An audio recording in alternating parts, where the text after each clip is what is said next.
लाब गैया अबेबा फंसे बाथ्रानि थाखाय गाज्रि मोननानै अबेबा एमएलए इलेक्शन एमपी इलेक्शनाव रायजो राजाफोरनि बेनारखौ लानानै अबेबा आफादनि बेनारखौ लानानै गारि गुरा लाबोदों। नाथाय बे गारि गुराजों सोर फरायसाफ्रा गुवाहाटीयाव एडमिशन लानो थांनाय टाइमाव थांनो मोनो?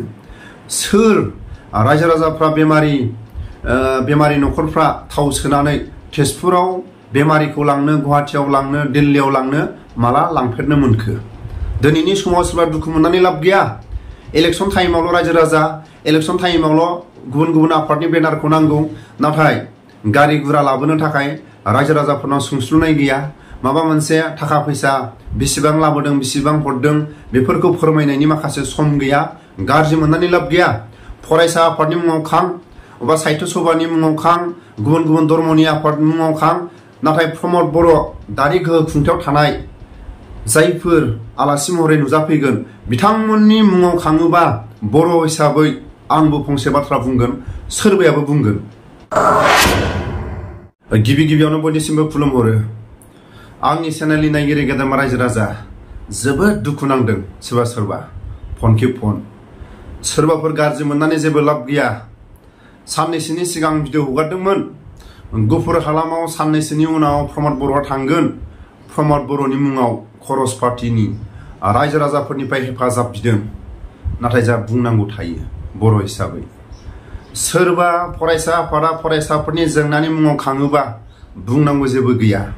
सोरबा साहित्य सभाया बिजाबनि थाखाय खांदोंबा जेबो बुंनांगौ जेबो गैया।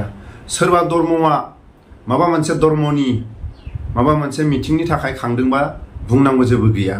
सोरबाफोर समाजनि खामानि मावनायाव माबाफोर थाइसे थाइनै रायजो राजाफोरनिफ्राय मदद हेफाजाब बिदोंबा बुंनांगौ जेबो गैया। नाथाय प्रमद बर'आ दिनैनि समाव बिथांमोनानो सरकार सालायदों आरो जाय साननैसोनि उनाव आलासि महरै आसाम सरकारनिफ्राय जाय दिनै रुलिं सरकार बिथांमोननिफ्राय आलासि महरै नुजाहैगोन। प्रमद बर'आ दिनैनि समाव सरकारखौ सालायनानै दं। दिनैनि समाव प्रमद बर'नि मुङाव खाङोबा बर' हिसाबै फंसेबाबो बुंगोन।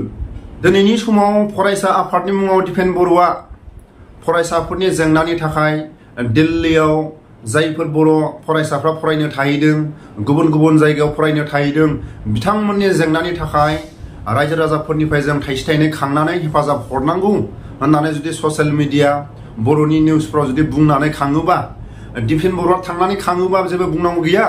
सोरबा फरायसा आफादा अबेबा ससियेल मिडियायाव बुंनानै खाङोबा जेबो बुंनांगौ जेबो गैया। आंनि बुंनायाव माबाफोर गोरोन्थि जादोंबा आंनि निमाहा बियो।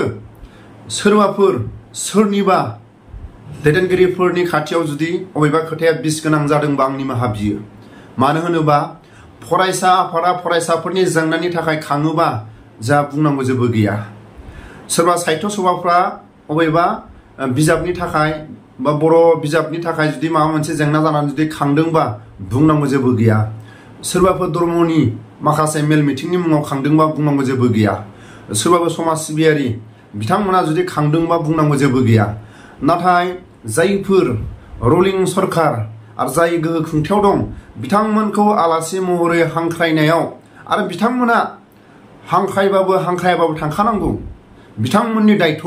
बिटिसि बिटिआरआव आरो माखासे गामि बुजाबनांगौ सोनांगौ दानख'नांगौ दाजाबनांगौ बेफोरनि माखासे खरस पार्टिखौ दिनै प्रमद बर'आ गोहो खुंथायाव गैयामोनब्ला गबिन्द बसुमतारिया गोहो खुंथायाव गैयामोनबा फेरेंगिया गोहो खुंथायाव गैयामोनबा बुंनांगौ जेबो गैयामोन।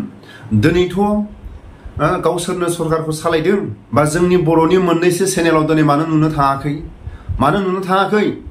जेब्ला गुफुर हालामाव भलन्टियार आबसुनि बिबानखौ लानानै जोबोद पुलिसफोरजों खाबदाव जादों बुजादों। अरुणाचलाव लखबावनो बोसोर थानो गोनां जादों। 1 बोसोर 1.5 बोसोर थानो गोनां जादों।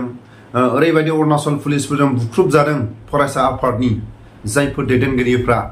दिनैनि समाव जों नुवाखै जायफोर भलन्टियार आबसुनि सोमावसारनाय रायजो राजानि सोमावसारनाय बिलटिनि सोमावसारनाय एनडिएफबिनि सोमावसारनाय दिनैनि समाव नुनांगौमोन।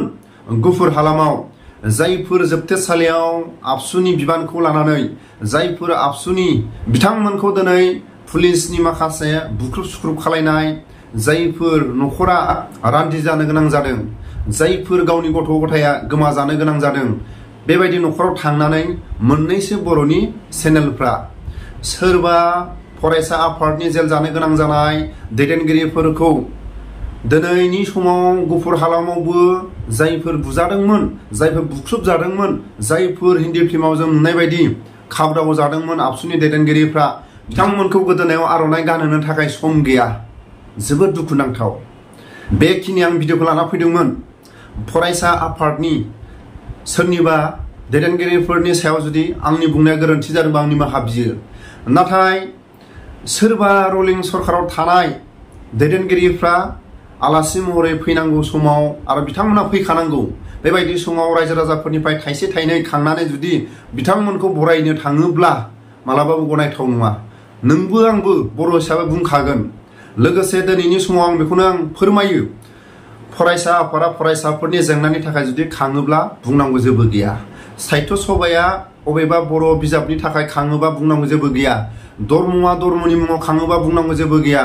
समाज सिबियारिफ्रा समाज सिबिनायनि मुङाव खाङोबा बुंनांगौ जेबो गैया।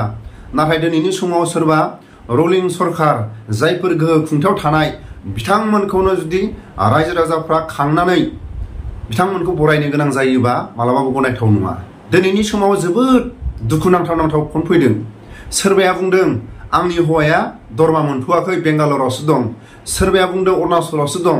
आंनि हौवाया अरुणाचलाव हाजिरा मावो, बेंगालराव थायो, कलकातायाव थायो, गुबुन गुबुन जायगायाव थायो, दरमा मोनथ'वाखै, 100, 200, 300 थाखाबो गैथ'वा।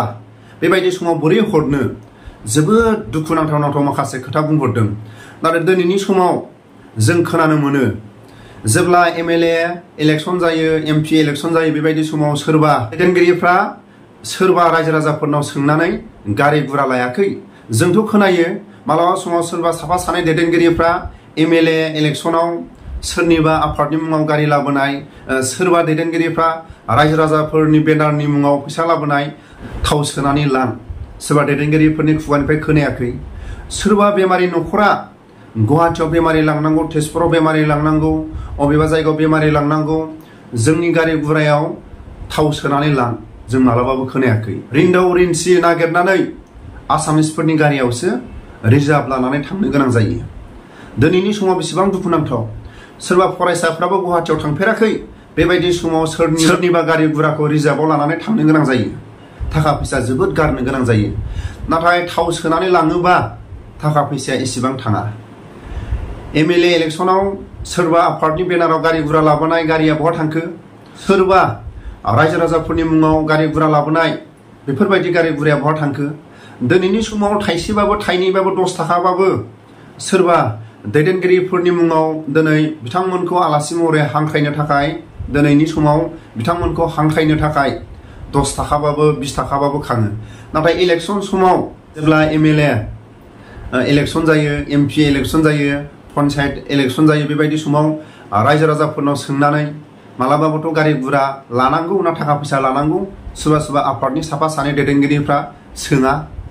बेबायदिखौ जोंथ' खोनाफेराखै। आरो लोगोसे आं जोबथारनायाव फंसे बाथ्रा आं खावलायबावो। दिनैनि समाव प्रमद बर' सारा बुङो उपेन ब्रह्मनि सान्थौजों, उपेन ब्रह्मनि नाजानाय, उपेन ब्रह्मआ जेरै हारिनि गेजेराव आगान सुरदोंमोन बेबायदि थांखि बिथांखिजों जों आगान सुरदों। नाथाय दिनै प्रमद बर'आ 1 घन्टानि थाखाय गुफुर हालामाव साननैसोनि उनाव थांगोन। बेबायदि समाव 10 थाखा 20 थाखा खांनानै रायजो राजाफ्रा हांख्रायनो गोनां जायोबा मानो मोजां स्टेज नांगौ? मानो 1 घन्टानि थाखाय बेदर ना जानो ना साहा लोंनो? जायफोर बर' न'खर गुफुराव बयनिफ्राय दुखियासिन न'खरनि अबस्थानि न'खरावसो थांनानै सावराय। बेखौसो आं खावलायो। उपेन ब्रह्मनि सान्थौ, उपेन ब्रह्मनि माखासे नाजानायखौ खामानि मावदोंबा गुफुर हालामाव बयनिफ्राय दुखियासिन न'खरावसो मेल मिटिंखौ ला। अब्लासो प्रमद बर'आ नुलांगोन, अब्लासो आसाम सरकारनि दैदेनगिरिफ्रा नुलांगोन, अब्लासो गुफुर हालामनि अबस्थाखौ नुलांगोन। बेखिनि आं भिडिअखौ आं लाबोदोंमोन। आंनि बुंनायफ्राव गोरोन्थिफोर जादोंबा मोनफ्रोमबो गुफुर हालामनि आफादफोरनि खाथियाव आखाइ खबजोबनानै आं निमाहा बियो। बेखिनि भिडिअ बुंनायनि सायाव आंनि गोरोन्थि जादोंबा आं निमाहा मोनगोन होननानै आसा खालामो।